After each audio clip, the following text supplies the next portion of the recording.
All right, traders, I want to take the time here to look at a stock, GE, one of the stocks that's making a lot of noise lately for some of the good things and some of the bad things. A lot of the bad things that are happening, but some of the good things that are possible. So GE, we bring good things to life. We're hoping that this stock could start to bring some good things to life because it's been in a decline for a very long time. So at this current rate where GE is now, and being that it's a large cap company, it has strong potential, all right? So we want to look at that technically and fundamentally. So I'm using a site that pretty much helps me to look at everything and determine um, how to value that stock. So it pretty much does it right here itself. So I'm not going to go deep into all this stuff, but we're going to be looking at profitability, valuation, the growth, and the health. And then I'm going to get to the chart and show you how the chart looks. So pretty much looking at the Petrosky F score of 4.0. This is a neutral score and it indicates the average health and profitability for GE. And the Petrosky score is basically a number between 0 to 9, which is used to determine the strength of the company's financial position. All right. And then the profitability ratios for GE are negative. So some of the profitability ratios would be the return on assets, which GE has a negative 1.53%, and it's below the industry average of 5.19.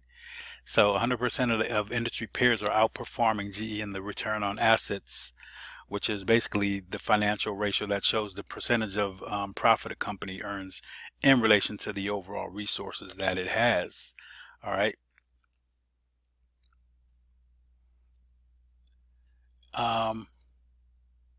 The profit margin, GE has a profit margin of negative 4.74%, and this is below the industry average of 9.31. Very bad.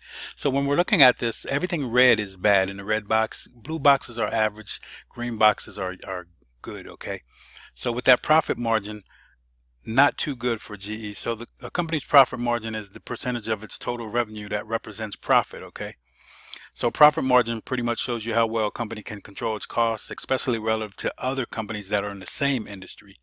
So that's very important because you measure, when you're looking at industries and you measure up companies and you look at the profit margin, you're pretty much looking at which companies are able to make a profit and which ones aren't. All right. And then your dividend here, you can see GE has a yearly dividend yield of 3.43%, which is not bad. And then you have GE has a limited annual growth rate of 4%. So pretty much your dividend yield is the stock's annual dividend payment to the shareholders who are holding that stock, who have that stock, and it's expressed in a percentage. All right, percentage of the current price. So we looked at profitability. Let's look at valuation really quickly. Valuation here, all right, tells you the value of a stock, if it's undervalued, overvalued, or what. All right, so we're going to look at the PEG ratio, which compensates the price to earnings for growth, and it indicates a rather cheap valuation of the company. So basically looking at GE here with this PEG ratio, really the price earnings ratio divided by the growth rate, it really measures how much a company will earn next year compared to what it earned this year. So it basically looks at, are you more profitable this year, next year, than you were the previous year? So it shows a growth, lets you to see that that company's growth is increasing pretty much. All right, and then you got the price to book ratio. So the price to book ratio of G is to the average industry price book ratio of 2.57. When you compare it, its G is valued rather cheaply. All right. So the price to book ratio really it indicates whether or not a company's asset values is comparable to the market price of the stock. And again, it's something that's pretty much used for finding value stocks. Pretty good for that. And then with the forward price to earnings ratio of GE, 14.05. So 12-month forward price, you would be looking at that. So it's saying that it's GE is valued correctly. So it's saying pretty much it's the correct value for GE. The price to earnings ratio is negative too. If you look at a stock if you look at a symbol and look at the stock chart of GE, you'll see that the PE ratio is not going to be listed. It'll say NA, or it's going to be negative. It's not good. So that's something that's not really good. So if you see something in red here, you know those aren't good. And that's not good with GE. So now let's look at the growth factors with GE, all right? So the earnings per share is expected to grow by 123.53%. That's pretty good on average over the next 2 years.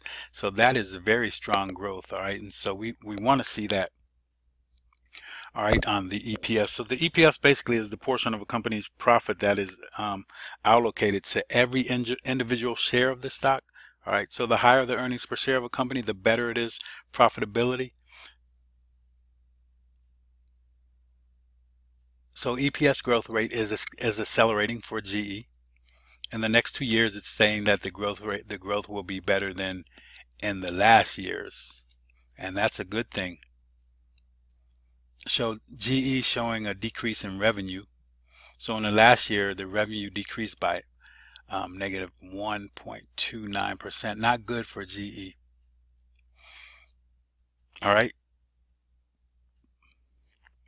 And then over the last 5 years, the revenue has decreased by negative 3.6%. Not good. Very bad. So GE shows us a strong negative growth in earnings per share. In the last year, the EPS decreased by negative 168%. That's really bad. All right. So when you look at this stock pretty much on a fundamental basis, when you do valuation with this stock, you probably say, I'm not going to mess with this stock. But there are some good things about it, and you can see that the EPS was expected to grow big time in the next 2 years. All right. Some of the growth things are looking good, and the valuation of the stock is looking pretty good, and even the health isn't looking bad. All right. As we look here, GE is better placed than average in its industry to meet its short-term obligations. Its current ratio is much better than the industry average of 1.4, so that's a good thing. The quick ratio of GE is much better than the industry average of 1.15. All right, so that's a good thing also. So you can see the current ratio and the quick ratio, and then again the Petrovsky score. And then it's stay here that GE has one of the worst debt to equity ratios in the industry. 100% of its industry peers require less debt for financing than GE does. That's bad. All right. So basically, when we're looking at the let's go down to the Altman score. So this Altman score, when comparing the Altman score, the Altman Z-score of GE to the average industry Altman Z-score of 1.96, GE is less financially healthy than its industry peers. 100% of its industry peers have a better Altman Z-score. So basically, the Altman Z-score is it's basically the company's credit strength, which gauges pretty much the company's likelihood of bankruptcy. So you don't want to be involved with a company that has the potential for bankruptcy because you will lose out. All right. So that's looking at this asset pretty much on a fundamental valuation basis. Let's go look at it on a more technical basis when we look at the charts. All right, so we're here looking at a chart of GE stock. One thing that I want to let you know is basically, so when you're looking at stocks, there's a couple things. You could look at fundamentally a stock and use the valuation of a stock to determine a stock that you want to start looking at or trading, or you could be a technical trader and just stick with the technicals of a stock. But I believe that it's best to incorporate both. So I have a new course coming out, which is trading Ichimoku, trading stocks with Ichimoku. But also what it's going to be is also help you to understand a lot of the ratios, how to read the ratios of a stock and determine the valuation and stuff like that, and how to pretty much look at the balance sheet and understand if you're getting into a stock that's of value. So you might want to look at that, and you might want to learn those things and understand those things to help you to nail down a stock that you may be looking to purchase or to trade, and then you could use the technicals, the chart, to also trade it. All right, so you can do both, add them together, or you could do one or the other. I like to kind of do both of them. So if I know a stock is really not fundamentally sound, sometime I won't even look at that on the chart. So a lot of times I'll just look at the ratios of a chart of a stock, look at some of the stocks that are said to be overvalued or undervalued, and look at where they are, look at the balance sheet and all that stuff, and then I'll determine if I even want to mess with that chart. And then I'll even look at the chart, and then if the technicals tell me that there's a good possibility, then I'll put the two together and then determine how I want to do. All right, but what I want to do here is look at GE, and when we look at GE, I think GE is one of those stocks. Yeah, GE has been around for a very long time, and again, like I said, it's a large cap company. So a large cap, you don't see a lot of these large caps down like GE is right now. All right, and GE has very big potential, but is that potential ever going to be taken? Because they've had a lot of things happen, and some of the things have been bad, but lately it looks like the new CEO is trying to get things together, and I really like his stance. All right, so I think he has the mindset to turn this thing around. So let's look at this stock. Let's first go to a monthly chart. We want to look at the monthly. I'm going to do some quick analysis here on the monthly time frame. So basically, when we look at a monthly time frame, most of these, when you look at most assets, everything pretty much moves in like a wave pattern. So when we look at Ichimoku, we kind of look at the N wave. Now I'm looking at the monster picture here, the big picture. So that wave would be from here to here to here to here. That's the N wave, right? So let me show you what I'm exactly saying. That's this. You could see it's an N, big N wave, right?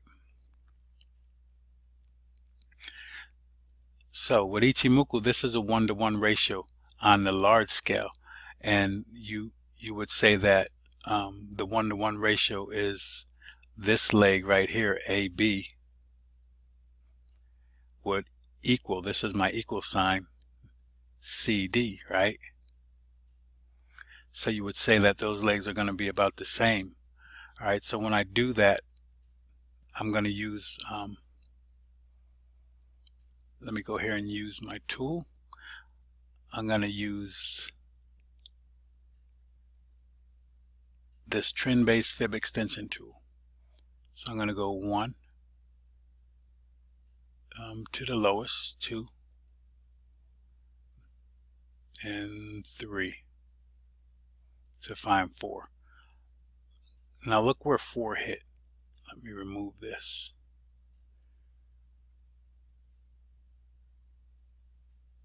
Remove that line.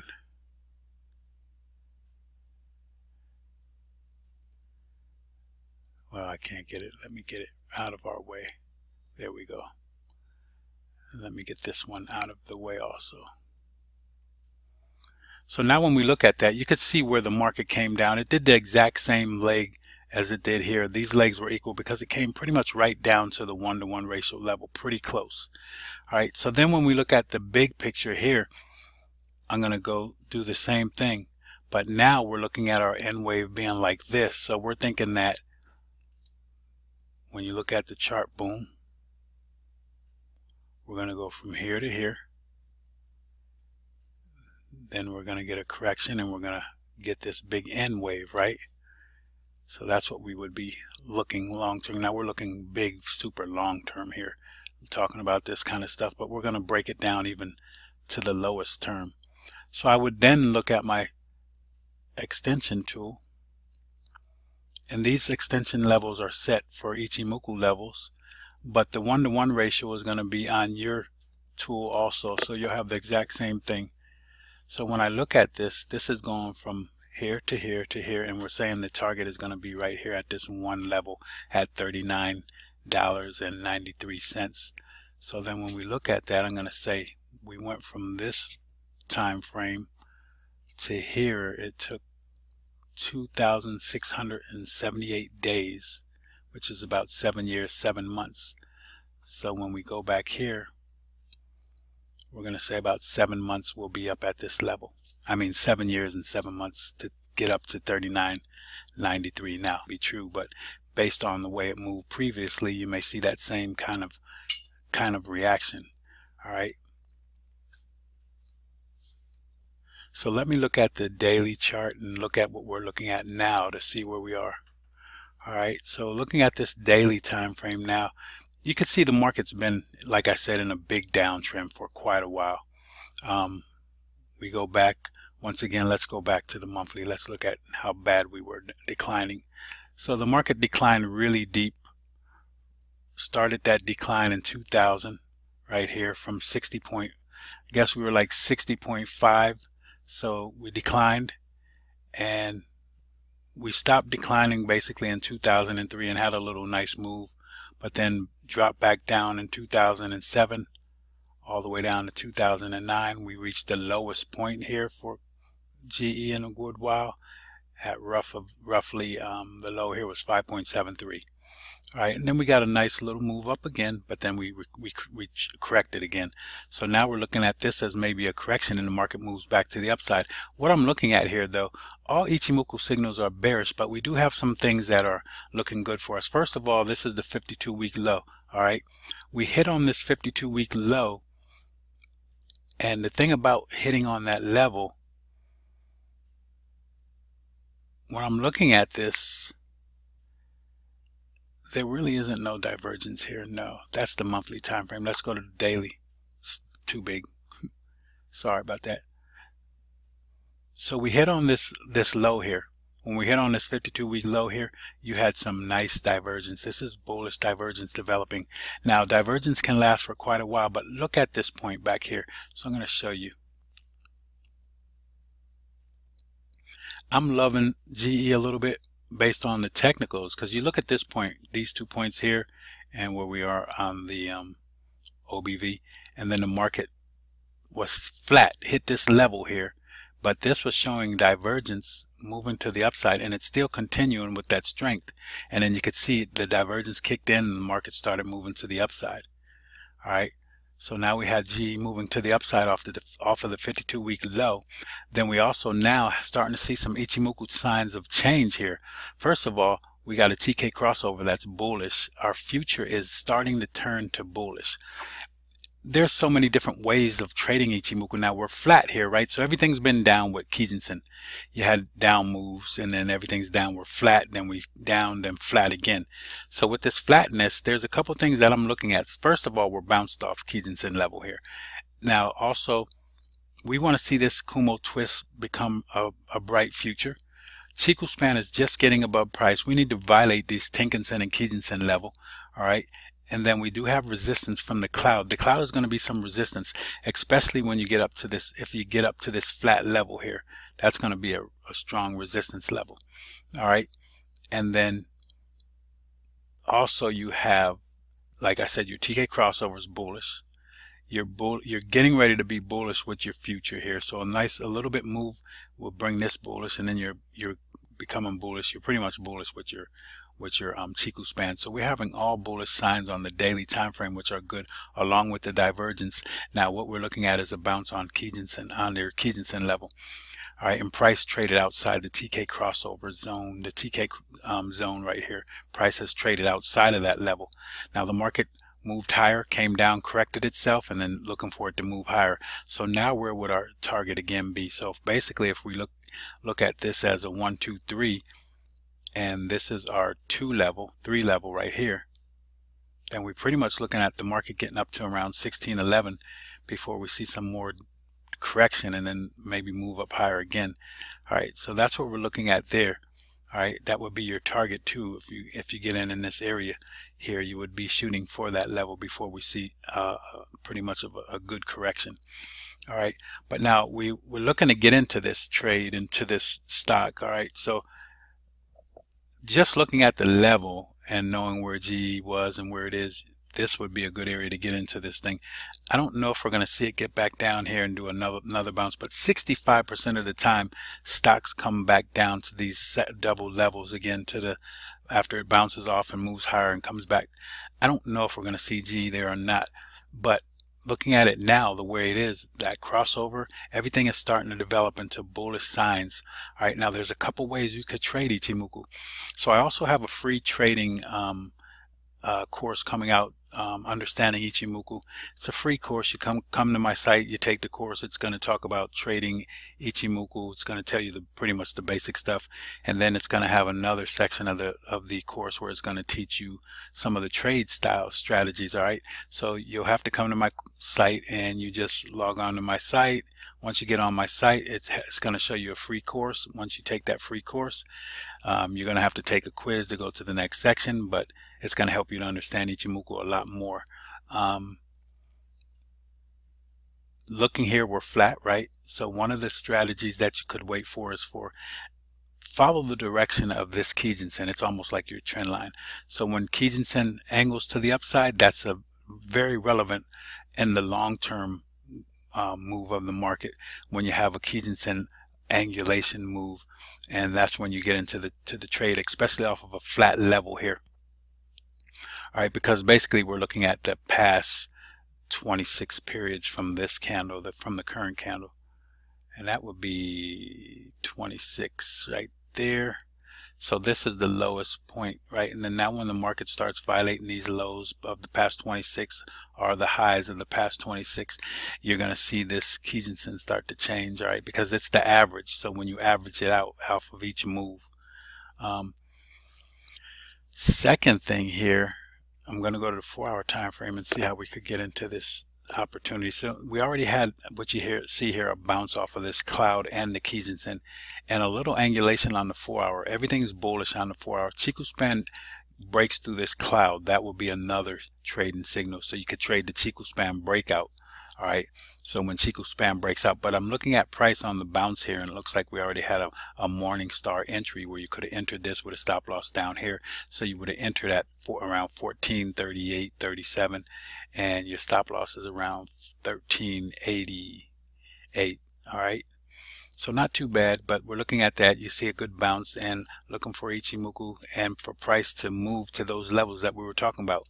All right, but I like GE, and I think yes, it's got so many different things going on with it, and so many different analysts are saying different things about it. Some are saying it's overvalued, some are saying it's undervalued, some are saying it's terrible, or whatever. Looking at the chart, I just like to go by what I see on that chart and trade the chart.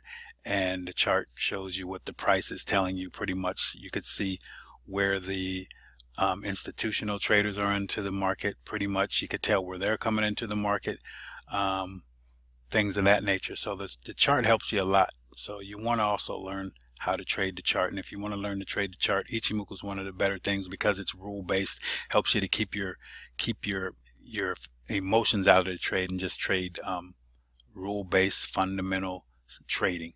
All right, so that's going to be it. Look at GE, something that I've been telling my members for quite a while. When it was way down here, when we hit off of this 52-week low, I already told them. So when we went back to the daily time frame, when we were down here, I already was talking about GE moving to the upside because we had that divergence, and that was a big thing. So we already were looking at that, and some members already jumped in and are profiting on the move that already happened. And I think we're going to have another move here. This is now the confirmation of what we're getting here. All right, so let's see what happens here in the next few weeks. I think GE is going to be a good value for investors. All right, until next time, traders, have a great one. God bless. So long.